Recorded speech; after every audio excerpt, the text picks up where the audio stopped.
Shalom, shalom, bien-aimés dans les Seigneurs. Nous sommes dans la joie de pouvoir réellement retrouver chacun de nous autour de la parole pour pouvoir partager la bonne nouvelle du royaume. Que l'Éternel, notre Dieu, puisse véritablement se souvenir de tout un chacun et apporter à chacun la joie, la paix que le monde ne peut recevoir. Voilà, vous êtes en train de suivre votre émission, Louons l'Éternel, une émission qui vous est présentée par votre bien-aimé le pasteur Philippe Mukenge.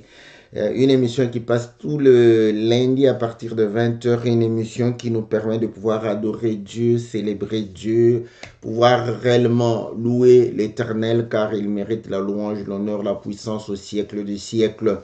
Une émission qui nous permet de pouvoir entrer en profondeur de la parole au travers les cantiques. Une émission qui nous permet d'être bénis par les chantres et une émission qui nous permet de pouvoir aussi bénir les chantres. Voilà pourquoi nous disons un grand merci pour tous les bien-aimés qui ne cessent de pouvoir soutenir les chantres. Que Dieu vous soit favorable, que Dieu vous bénisse, que Dieu se souvienne de vous, que Dieu multiplie réellement c'est que la sémence que vous avez donnée, car nous croyons que vous s'aimez et vous allez récolter au centuple. Nous voudrions spécialement que le Seigneur vous rende au centuple sur le plan financier et qui vous comble de toutes les bénédictions pour la gloire de son nom. Nous sommes dans la joie de pouvoir réellement soutenir les chantres et nous sommes dans la joie d'être bénis par les chantres au travers de leurs cantiques.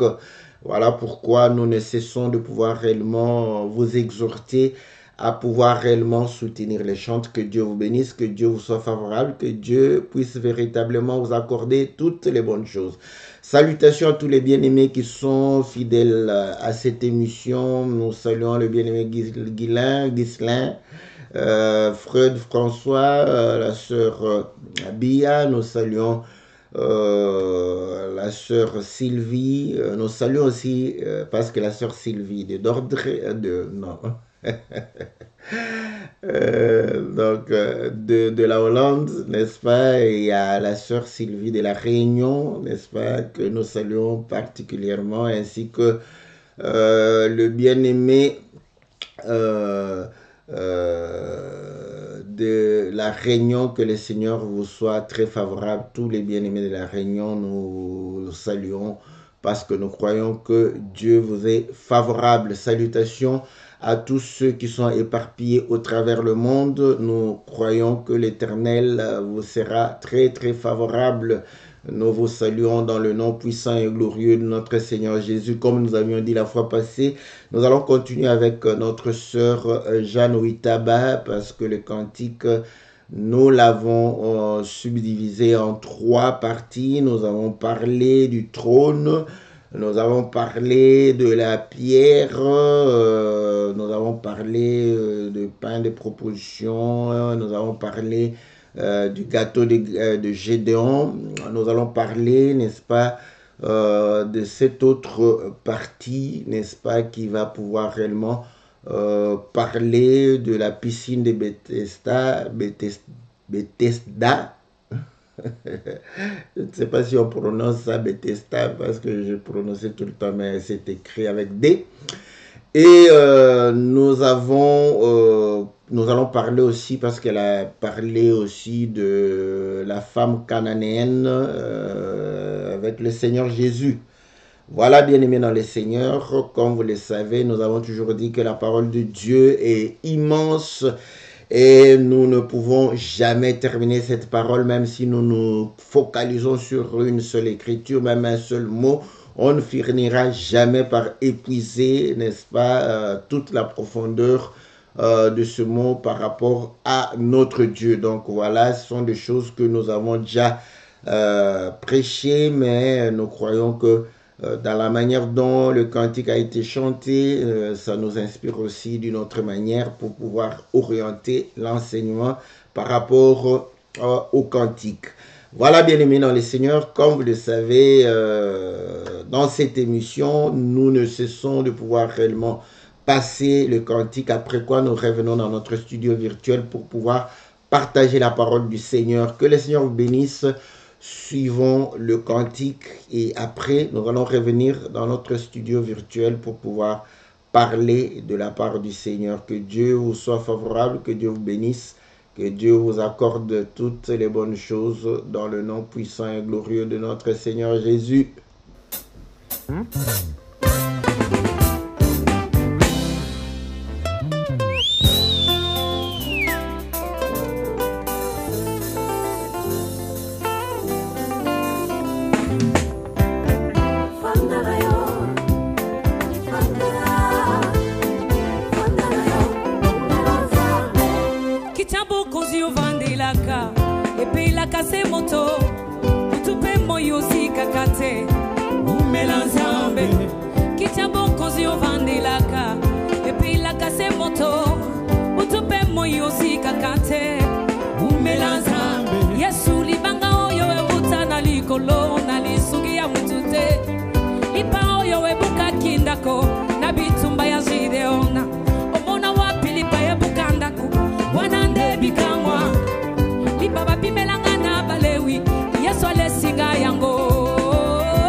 Voilà, bien-aimés dans le Seigneur, nous sommes dans la joie de pouvoir réellement retrouver notre studio virtuel pour pouvoir vous parler de la parole du Seigneur. Donc, le cantique chante le trône de Dieu, où il est dit que réellement le Seigneur est sur le trône, où il y a des lampes ardentes qui sont en train de pouvoir réellement brûler devant sa face, et vous allez comprendre que elle va parler, chanter par rapport au fait que le Seigneur est la pierre qui va descendre et détruire réellement la statue de Nabucodonosor. C'est lui le gâteau de Gédéon qui va pouvoir réellement renverser la tente, et c'est lui le pain de proposition qui va être donné à ceux qui ne méritaient point. Nous avons déjà parlé de cela, et il va pouvoir chanter pour dire que le Seigneur est celui qui a guéri l'homme de Bethesda, donc qui avait fait 38 ans en train de pouvoir réellement être dans l'incapacité de pouvoir marcher, et va pouvoir réellement être guéri par le Seigneur. Donc va chanter aussi la femme qui avait la perte de sang pendant 12 ans et qui va pouvoir être guérie, et parler de la femme cananéenne qui va manger la nourriture, n'est-ce pas, des enfants, au travers l'expression quand le Seigneur va dire que la nourriture des enfants ne peut être donnée aux chiens.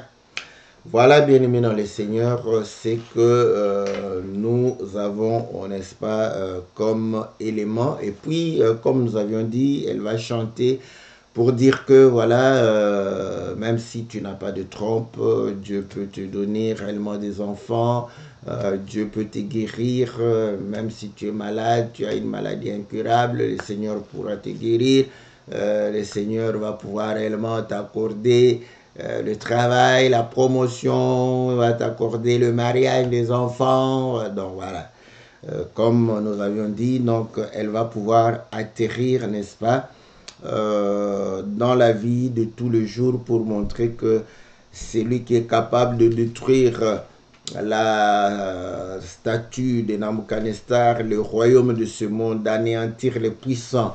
C'est lui qui est capable de détruire tes ennemis, comme le gâteau de Gédéon.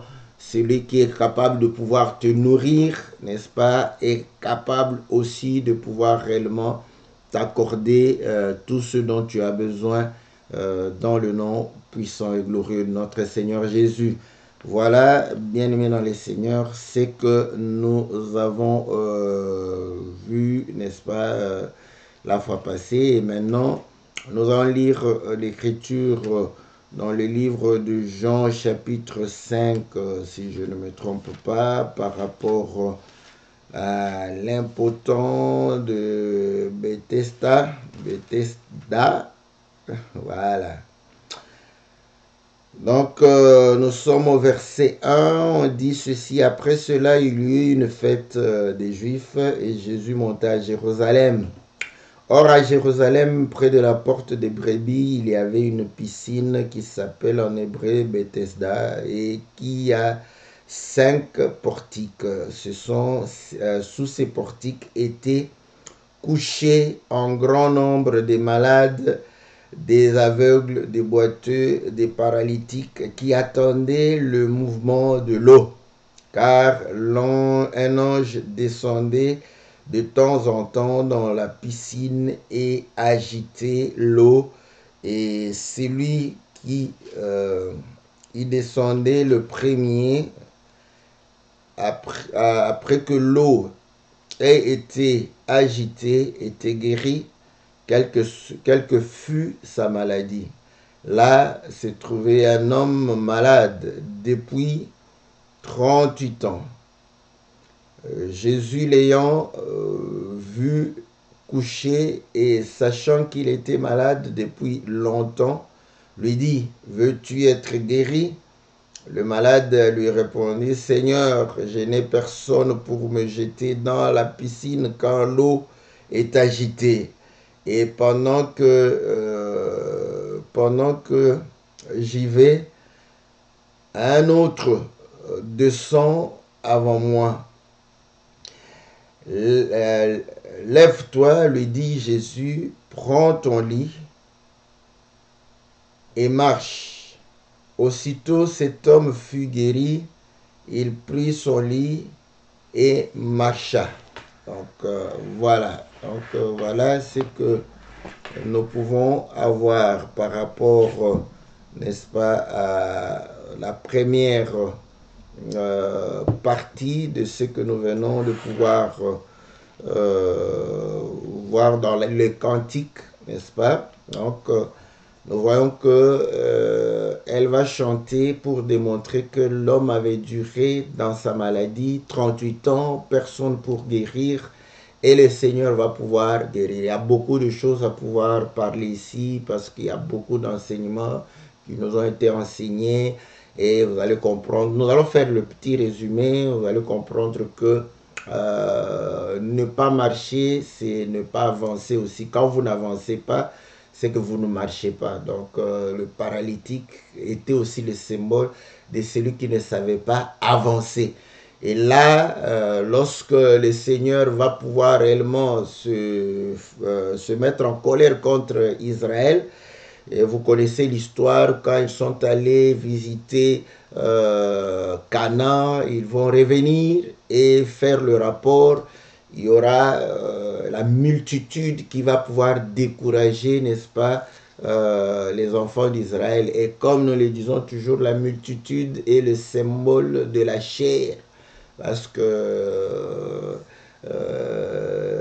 la multitude, n'est-ce pas, c'est par rapport aux hommes. Donc, et là, ils vont pouvoir réellement se décourager. Le Seigneur va leur dire qu'ils vont faire 40 ans. Mais quand vous faites les calculs, ils avaient déjà fait 2 ans, n'est-ce pas? Donc, et il y a l'écriture qui démontre qu'ils ont fait 38 ans en train de pouvoir tournoyer, n'est-ce pas, dans le désert.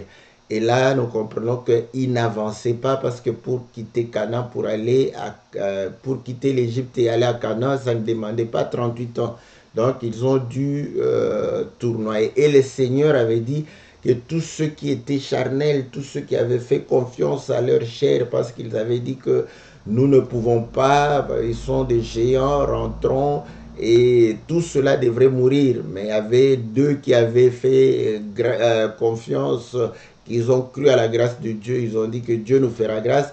Ce sont ces 2-là qui vont pouvoir réellement bénéficier, ainsi que toute cette génération qui n'était pas capable de pouvoir réellement se défendre. Donc, ils vont pouvoir entrer, n'est-ce pas, dans Canaan. Donc là, nous comprenons que cet homme pouvait parler aussi d'Israël qui a fait 38 ans en train de pouvoir patauger et ne pas entrer dans Canaan. Hébreux chapitre 4, je crois, nous démontre que les 40 ans qu'ils ont fait, ça ne leur a pas permis de pouvoir entrer, n'est-ce pas, dans le repos de Dieu. Or, nous comprenons que le repos de Dieu est lié, n'est-ce pas, au sabbat, parce que Dieu va pouvoir créer le premier jour, le deuxième, le 6e jour et le 7e jour. Il va se reposer de ses œuvres.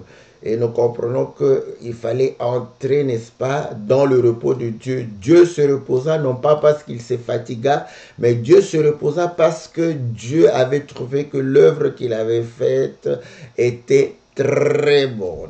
Très bonne. Voilà. Donc, il dira que c'est très bon, c'est bien, c'est excellent, c'est parfait. Donc, voilà pourquoi vous allez comprendre que entrer dans le repos de Dieu, c'est entrer dans la perfection. Donc, vous voyez, Israël a pataugé. Ça, c'est Israël qui est sorti. Mais vous allez comprendre que Paul démontre que la loi ne peut pas nous amener dans le repos de Dieu. car l'Écriture dit que celui qui pratiquera ces choses vivra par elles, mais personne n'a été capable de pouvoir vivre de ces choses. Donc nous comprenons qu'en dehors du fait qu'Israël va pouvoir tournoyer pendant 38 ans dans le désert, Dieu va pouvoir réellement permettre à ce que Israël qui va se retrouver à Canaan va pouvoir réellement fournir l'effort de la chair pour pouvoir avoir la vie, mais cependant le Seigneur va pouvoir réellement démontrer que ce n'est pas par les œuvres de la chair que nous pouvons recevoir le salut, ni par les œuvres de la chair que nous allons pouvoir hériter de la promesse.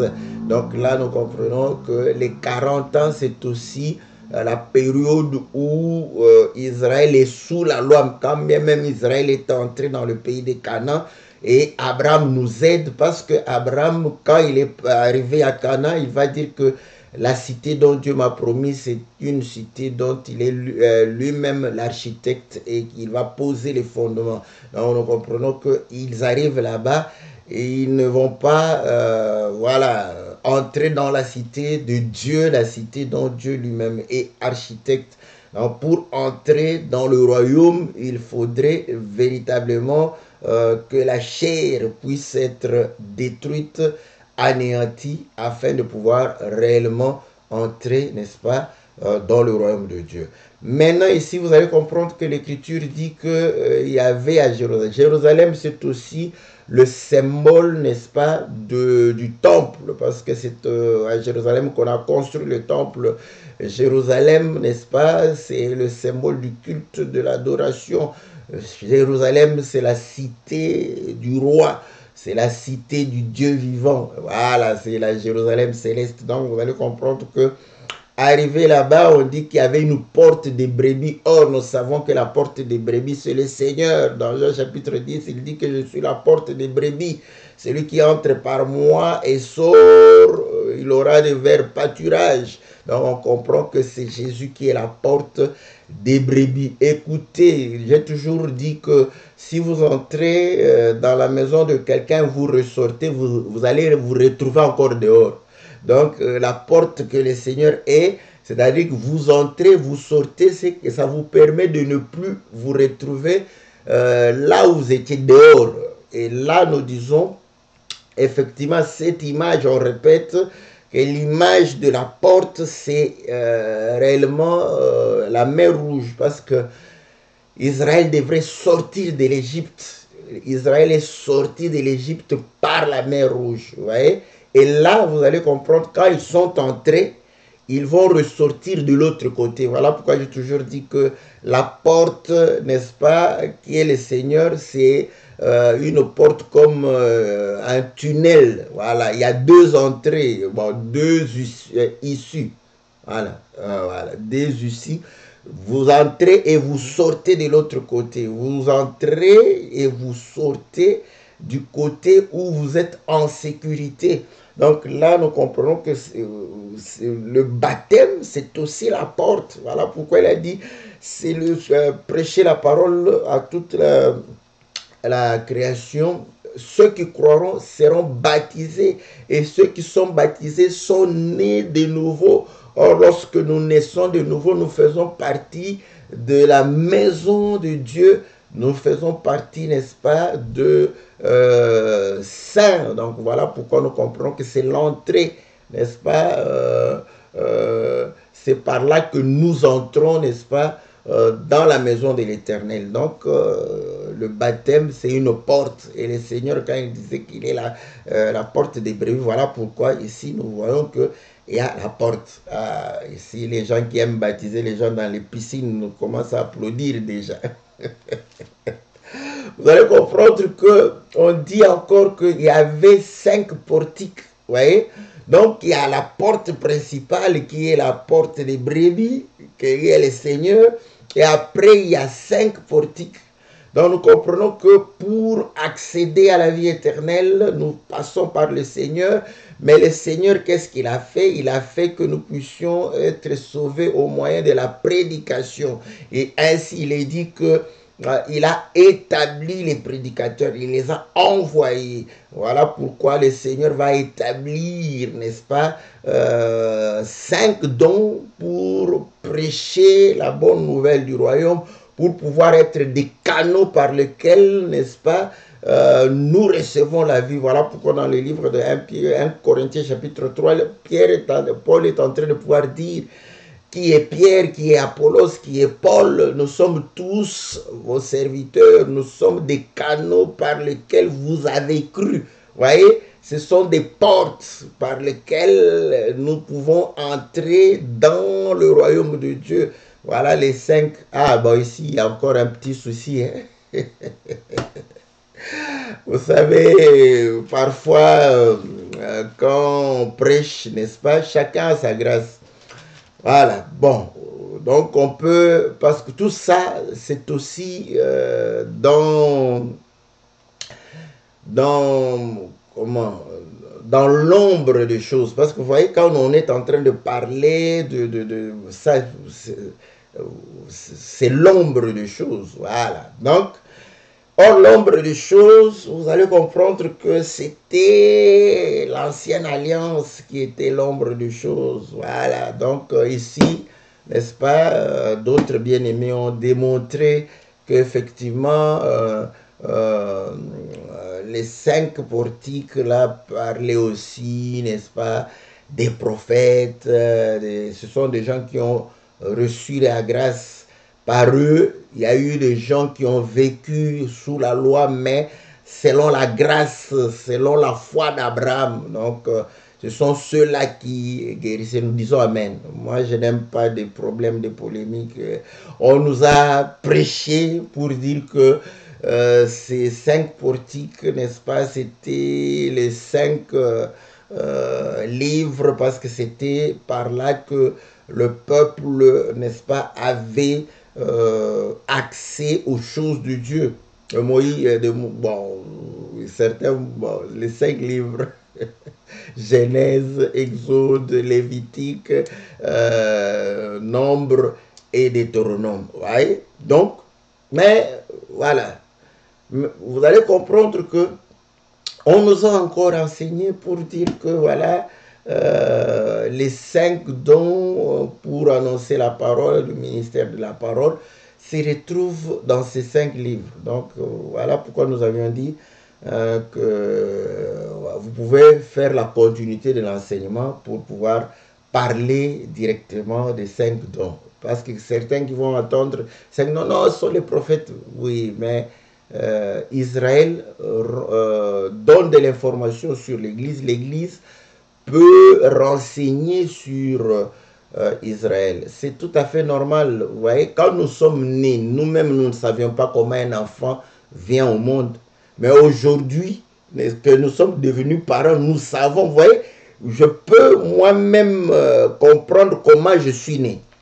Parce que je sais comment mon fils est né, donc je peux comprendre comment moi je suis né. Donc voilà, vous allez comprendre que Israël parle de nous, nous pouvons aussi donner des informations, éclairer Israël, parce que nous allons comprendre que c'est de cette manière que voilà, l'enfant naît, c'est de cette manière que l'enfant grandit, c'est de cette manière que... Donc parce que nous voyons, mais quand on était dans le ventre, on ne savait absolument rien. Quand on est né, on a tout oublié. C'est peut-être souvenir de 6 ans on commence à voir ceux qui ont de bonnes mémoires, peut-être à 4 ans ou 5 ans déjà, ils ont de bonnes mémoires. Mais vous allez comprendre que ce que nous vivons, nous pouvons avoir des informations sur ce qui est passé, car l'Écriture dit ce qui a été, ce qui sera, a déjà été. Voilà. Donc, ça c'est juste pour que je sois tranquille pour continuer mon discours. Voilà, je vais aller vite. Voilà, donc, vous allez comprendre que sous ces 5 portiques, il y avait des malades. Bon, regardez la vie des apôtres, on a amené beaucoup de malades auprès des apôtres. Voilà, pour qu'ils soient guéris, tout ça. Donc, ça peut, on va parler de cela. Donc, vous allez comprendre que ces 5 portiques-là, le Seigneur fait des hommes, des ouvriers, n'est-ce pas? Il est ouvrier avec les hommes.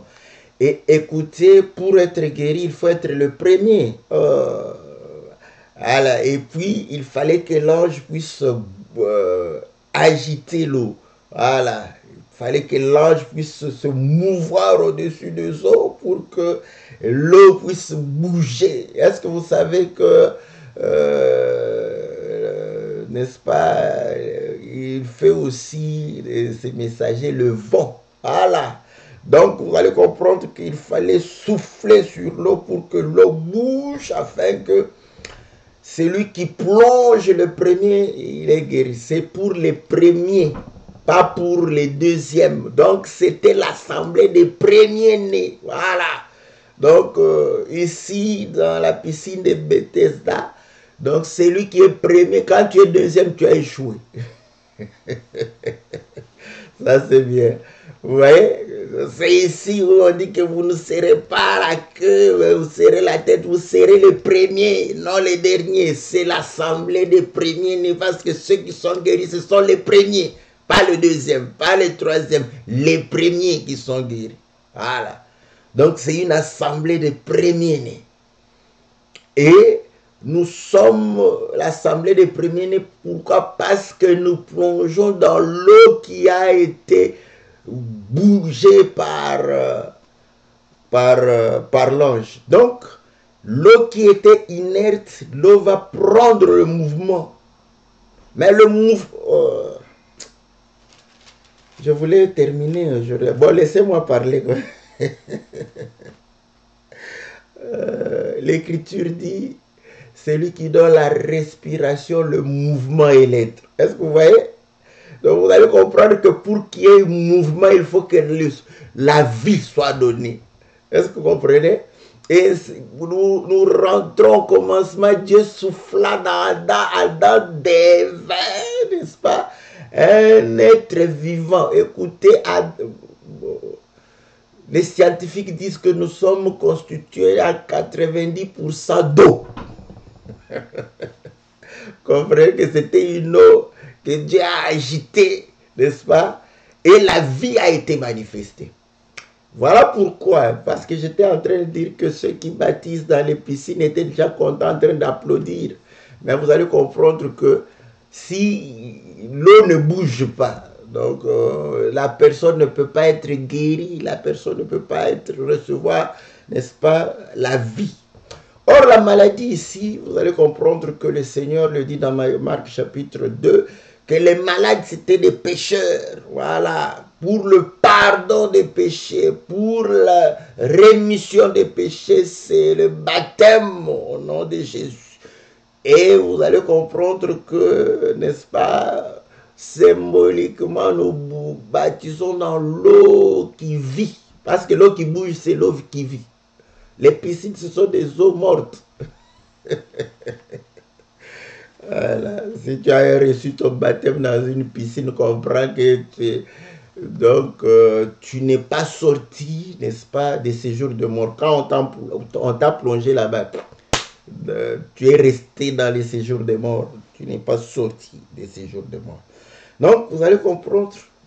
Ici aussi, selon la révélation, nous pouvons dire que l'homme a fait 38 ans. Non, non, l'écriture est claire. Hein? Il a fait 38 ans de maladie. Il n'a pas fait 38 ans à côté de la piscine. Non.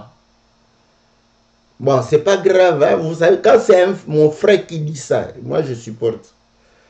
Si mon frère dit que non, il a fait 38 ans là-bas à côté de la piscine, je supporte. Pourquoi? Parce que je me dis, bon, si c'est dans la révélation, c'est vrai. Il a fait 38 ans de maladie. Écoutez, c'était un sabbat. Donc, les gens l'ont amené jusque-là. Parce qu'il ne pouvait pas arriver. Là-bas, il n'y avait pas de cuisine. Il n'y avait pas de toilettes à côté là-bas. Vous allez me dire que cet homme a fait 38 ans à côté là-bas. Il s'est soulagé comme. Il mangeait comme. Donc, il a fait 38 ans de maladie. On l'a amené là-bas. Mais comme c'était le samedi, donc ceux qui l'ont amené, Ils ont dit que nous, le samedi, on ne travaille pas. Alléluia. Vous allez comprendre que la Bible dit que la loi, c'est un pédagogue qui nous amène vers Christ. Parce que le samedi, Moïse ne travaille pas. Moïse ne peut pas travailler. Non, Moïse ne peut pas te donner la vie le samedi. C'était le samedi, c'était un sabbat. Moïse a dit non. C'est Moïse qui l'a... Bon, ceux qui l'ont transporté avec la loi de Moïse. Hein, parce que dès que c'était sabbat, ils ont déposé, ils ont dit non. Nous allons venir te prendre le dimanche. Mais tu restes là. On ne porte pas de charge le samedi. Ils l'ont laissé. Et le Seigneur qui passait par là, alléluia, l'eau de vie, quand le Seigneur, je dis, mais cette eau-là, c'est l'ombre de l'eau. Moi, je suis l'eau qui bouge, l'eau qui s'est... Bon, vous voyez, il est l'eau. Donc, il s'est déplacé déjà. Il était en mouvement. Vous voyez? Donc, voilà, il lui pose la question, veux-tu guérir? Mais oui, je veux, mais le problème maintenant, je n'ai personne. Tout le monde a fui. Moïse m'a abandonné ici. Je n'ai personne, les sacrificateurs, tous sont partis. Le Seigneur lui dit, ok, c'est bon, mais le maître d'Isabelle est là, c'est moi, le maître. Et je suis l'eau qui bouge. Est-ce que tu vois comment l'eau est en train de bouger? Prends ton lit, mon frère, va et marche. Est-ce que vous comprenez? Donc, il va pouvoir réellement recevoir l'eau de vie, qui va pouvoir réellement le guérir de sa maladie, et pouvoir lui permettre de marcher et de pouvoir porter, n'est-ce pas, sa croix et aller, parce que c'était sa charge, c'était son fardeau. Voilà, ça c'est une très très bonne chose. Donc voilà comment le Seigneur, c'est-à-dire qu'il était sur son trône, il est descendu dans le but de pouvoir anéantir tout ce qui est élevé et pouvoir réellement nous sauver parce que nous étions sous la domination de tout cela. Voilà pourquoi nous ne pouvions pas manifester la vie. Et le Seigneur va pouvoir réellement nous donner la vie au travers ce baptême, n'est-ce pas? Vous voyez, hein, le baptême que le Seigneur de l'Esprit. Parce que là, il n'est pas entré dans l'eau, c'était le baptême de l'Esprit, hein, d'eau et d'Esprit. Donc, voilà ce que nous pouvons dire par rapport à 38 ans. Et on va pouvoir dire toujours dans son mouvement, parce qu'il a quitté le trône. Voilà, ici, 38 ans. Et il va commencer à marcher. Et voulant aller guérir la fille de Jairus, qui avait 12 ans, va se rencontrer avec cette femme, n'est-ce pas, qui avait la perte de sang pendant 12 ans. Donc, au moment où l'enfant est né, cette femme avait des problèmes. Nous avons déjà expliqué, vous allez comprendre que dans les livres de Lévitique, l'Écriture démontre que quand une femme voit le flux de son sang, elle sera impure pendant tout ce temps. Généralement, ça dure 3 à 4 jours, même 5 jours. Donc, voilà. Et c'est cyclique. Vous voyez, c'est cyclique. Donc, il y a des périodes où elle ne voit pas son sang et elle voit son sang. Elle ne voit pas son sang, elle voit son sang, elle ne voit pas son sang. Donc, une telle femme a des périodes où elle est pure, impure, impure, impure, pure, impure. Mais celle-ci, depuis qu'elle est impure, elle reste impure pendant 12 ans. Voilà.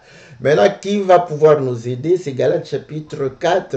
Là, on est en train de parler de 2 fils, de 2 femmes, parce qu'on peut remplacer les fils par leur mère.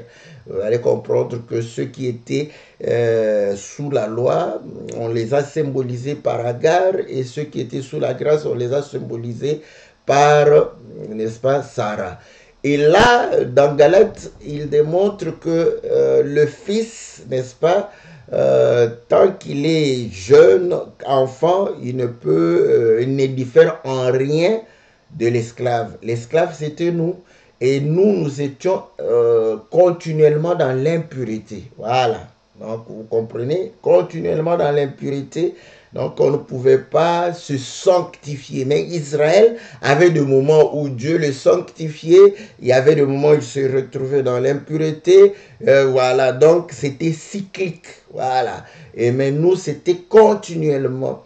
Et vous allez comprendre, là-bas, c'était cyclique. Pourquoi? Parce qu'il y avait le sacrificateur qui était en train de faire le service et le service était pour Israël. Et vous allez comprendre que le Seigneur Jésus, comme étant le souverain sacrificateur, et va pouvoir aller, n'est-ce pas, pour pouvoir guérir la fille de Jairus. Et au cours du chemin, va rencontrer cette femme qui a été exclue de la société. Et l'Écriture dans Éphésiens nous dit que nous étions exclus, n'est-ce pas, par les circoncis. Donc cette femme a été exclue. Et le Seigneur va pouvoir guérir cette femme. Et la femme va toucher la robe du Seigneur. Or, écoutez, les souverains sacrificateurs portaient la robe. La robe du service. Et vous allez voir pourquoi elle chante. Elle dit que cette robe, cet habit qui était gardé dans la maison, qui était pour Israël, le sacerdoce lévitique, parce que la robe était tout un sacerdoce. C'était la robe du service, n'est-ce pas? Et va pouvoir faire sortir cette robe parce que ça ne sortait pas. Même en Israël, vous allez voir que le souverain sacrificateur faisait dans le temple, quand il termine le service, il enlève ses habits, il les remet, il sort en tenue civile pour aller, n'est-ce pas, dans sa maison. Donc pour montrer que la guérison était dans le temple, voilà pourquoi Salomon, quand il vient, Salomon va pouvoir dire que la prière se fait dans le temple ou en direction du temple, pas en dehors du temple. Et le Seigneur Jésus vient, il dit que vos prières vont se faire au nom du Seigneur Jésus, parce que c'est lui le véritable temple. Toute prière qui se fait en dehors du nom du Seigneur Jésus, cette prière ne sera pas exaucée, vous comprenez? Donc nous comprenons que le Seigneur va faire sortir cet habit pour nous, afin que nous puissions bénéficier de ce sacerdoce. Et ce sacerdoce, vous allez comprendre que c'est le sacerdoce du roi, n'est-ce pas, qui est au service du peuple. Oh, ça c'est bon. Sacerdoce royal, est-ce que vous comprenez? Le service du roi. Le roi, voilà pourquoi quand le Seigneur, avant de pouvoir donner le vin et le pain, il va pouvoir réellement, n'est-ce pas, servir ses disciples avant de pouvoir leur donner le pain et le vin, donner la chair et le sang, avant de sacrifier. Il dit le maître, le roi, se met au service pour démontrer c'est le service sacerdotal. Ouais. Et cette femme sera guérie. Et vous savez que lorsqu'elle a touché, le Seigneur dit que mais qui m'a touché? Les mêmes, il y a beaucoup de gens ici, on dit non, j'ai senti une force sortir de moi et s'en aller quelque part. Nous savons que le fils, le premier-né, est-ce que vous comprenez? Parce que c'est un problème de premier-né. Nous sommes dans l'assemblée des premiers-nés. Si tu n'es pas premier-né, il n'y a pas de souci. Tu ne pourras pas être guéri ni sauvé. Donc le salut est pour les premiers-nés. L'héritage est pour les premiers-nés. Ce n'est pas pour les cadets. Voilà. Donc, si tu es cadet, fais comme Jacob, il faut usurper le droit de naître, sinon tu ne seras jamais sauvé. Donc, vous allez comprendre que le Seigneur va pouvoir dire, ok, Jacob avait déjà démontré, n'est-ce pas, que Ruben était la force, le premier-né, c'est la force, une force. Or, écoutez, c'est la vie. Et vous allez comprendre que quand le Seigneur dit qu'il n'y a pas plus grand amour de donner sa vie pour ses amis, vous voyez, quand il se sacrifie, il donne la vie. Et quand nous avons la vie, nous avons réellement l'expiation de nos péchés. Et Christ en nous, donc nous sommes une femme qui a une grossesse. Et c'est pendant la grossesse que la femme ne voit plus son sang. Donc, vous voyez, donc c'est comme ça que le Seigneur nous a donné le salut. Voyez, toujours dans son mouvement, parce qu'il est venu Le diable est venu se promener sur la terre pour séduire. Le Seigneur vient pour récupérer tous ceux qui ont été séduits par l'ennemi. Dans ses promenades, vous voyez, il a trouvé l'homme de 38 ans, la femme qui perdait son sang pendant 12 ans, et passant, n'est-ce pas, dans les territoires de Tyr, va trouver une femme de Sidon et de Tyr, je crois. Sidon, bon, je m'arrête. Et il va pouvoir trouver une femme qui était aussi tourmentée par la maladie. Et le Seigneur dit, mais c'est quoi, qu'est-ce qu'il y a? Oh non, guérir, il dit, non, non, la nourriture, je ne vais pas donner. Donc, cette maladie, c'était la faim. La faim du pain. Est-ce que vous comprenez? Les gens sont malades parce qu'ils ne mangent pas le pain de vie. Et la femme comprend, elle dit, non, non, non, c'est vrai, j'ai besoin de cette nourriture-là. Le Seigneur, non, non, on ne peut pas te donner. On ne va pas te donner parce que tu es de la race des chiens. Elle dit, oh, il n'y a pas de souci, hein, mais quand j'entre dans la maison, parce que tu as mené le royaume, tu as mené la maison, je suis déjà dedans. Je vais manger les miettes qui vont tomber de la table.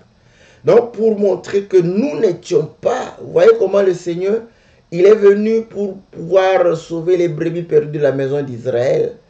Mais nous allons bénéficier. Pourquoi? Parce qu'ils l'ont rejeté. Aujourd'hui aussi, quand toi tu rejettes la parole, les autres acceptent. Parce que les gens, quand on leur prêche la parole, non, croyant que Dieu ne manquera jamais d'adorateurs. Toi, tu ne veux pas, quelqu'un d'autre va accepter. Ceux du royaume vont accepter. Vous voyez? Et parfois, quand on te prêche, il y a quelqu'un à côté, lui, il bénéficie. Toi, tu dis non. Voilà comment le Seigneur opère. Donc, voilà ce qu'elle a pu chanter, n'est-ce pas, dans les cantiques.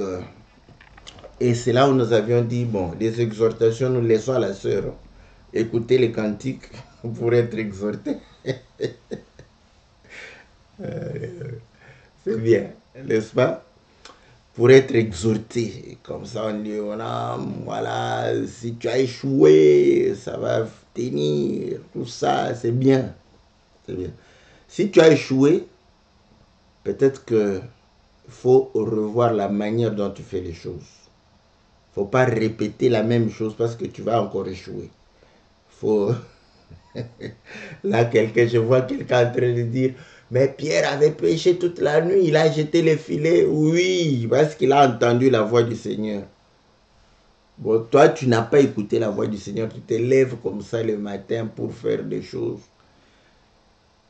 Si le Seigneur te dit, fais-le, même si tu l'avais déjà fait, fais-le. Mais s'il ne te dit pas, tu es en train de pouvoir réellement te battre. Il faut changer. Paul le dit aussi, parce que je vous ai prêché, j'ai trouvé que vous êtes difficile à pouvoir vous conformer. Je vais venir changer de langage, vous voyez? Parce qu'il comprend que non, non, la manière dont j'ai prêché là, non, non, non, ils n'ont pas compris. Je vais changer de langage pour voir s'il y a des résultats. Je te donne encore le cas du figuier. L'homme dit, non, non, cette fois-ci, je vais creuser tout autour, mettre du fumier et on verra. Donc, on ne peut pas répéter, parce que l'intelligence, c'est un don de Dieu. Les mêmes causes produisent les mêmes effets. Donc, voilà pourquoi tu continues à prier, mais tu continues à te comporter de la même façon. Comment tu vas... Comment... Les gens croient encore à la manne qui tombe. Bon, vous allez dire que je vais vous décourager, la foi, tout ça. Bon, je ne suis pas apôtre de toute façon déjà. L'homme qui vous confère la foi, n'est-ce pas? Donc, moi, je vous permets de pouvoir croire, n'est-ce pas, à ce que vous faites aussi. Le Seigneur dit que si vous n'avez pas cru aux paroles, croyez aux œuvres. Voilà, donc il faut croire. Tu fais quelque chose, ça ne marche pas, tu changes quand même de méthode. Même si tu veux demeurer dans le même domaine, dans la même activité, mais il faut changer la manière, il faut changer les choses. Parce que si vous ne changez pas les choses, vous ne changez pas de modèle, vous ne changez pas la manière de faire, vous allez retrouver les mêmes, vous allez faire 38 ans. Vous allez faire 38 ans. Toi, tu seras à côté de la piscine. En train de tournoyer 38 à côté. Parce que vous ne faites pas les choses de la même manière. Si quelqu'un fait les choses de la même manière, il va rester. Mais quand quelqu'un change, on espère, n'est-ce pas, aller de l'avant. Voilà. Voilà, bien-aimés dans le Seigneur. Nous mettons un point-virgule ici. Vous voyez qu'il y a beaucoup de choses à parler. Hein. Moi, j'ai dû résumer, n'est-ce pas, cela. Donc, pour que vous puissiez comprendre que ce sont des éléments que nous avons parlé déjà d'une manière ou d'une autre. Mais,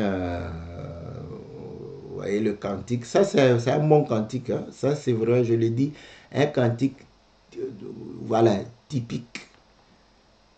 Il a nourri, n'est-ce pas, ceux du royaume. On a mangé. Après, bon, on a aussi donné de la nourriture à ceux qui espèrent à la chair encore. Voilà. Que Dieu bénisse notre sœur. Que Dieu la bénisse abondamment. Donc, on va se retrouver, n'est-ce pas, le lundi, n'est-ce pas, pour découvrir, n'est-ce pas, d'autres cantiques. Il y a une sœur qui a chanté. On va écouter son cantique. Donc, voilà, nous faisons aussi la promotion. Comme je l'ai découverte, je vais pouvoir analyser son cantique et pouvoir réellement permettre.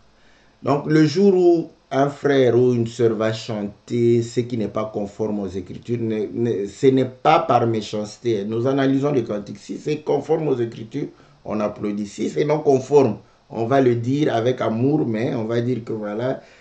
Donc, parce que quand on fait comme ça, le jour où le cantique ne sera pas conforme aux Écritures, les gens vont commencer à, vous voyez, vous attaquez. Non, non, je n'attaque personne. Nous analysons les cantiques. Voilà.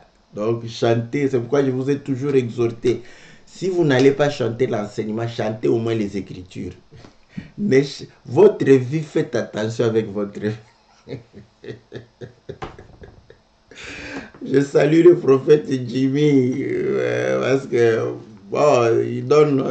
Quand vous chantez votre vie, ne chantez pas votre vie. Non, non, chantez ce que le Seigneur a fait dans votre vie. Là encore.